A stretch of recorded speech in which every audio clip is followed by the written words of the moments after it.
from COVID-19 in Jamaica. 330 additional cases of the virus reported.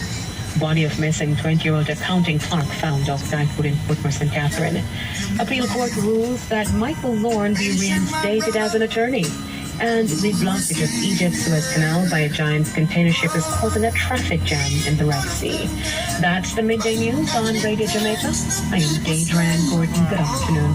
Thank you, Deidre, and the midday news on Fame 95 was brought to you by KFC. Feel the KFC, enjoy the melodies, big box or family 9 buckets, and ignite your senses with KFC.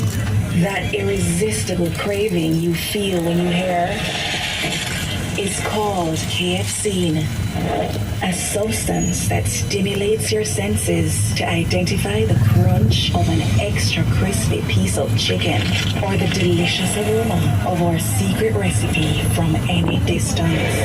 Feel the KFC and ignite your senses with a meal deal, big box, or family 9 buckets only at KFC.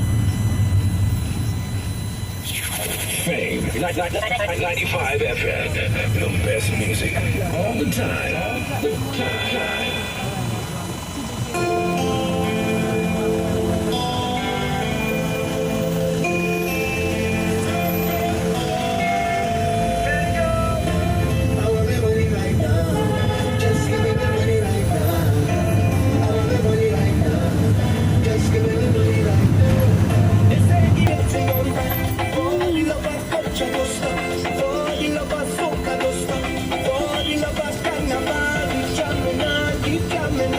It's a freelance when we jam.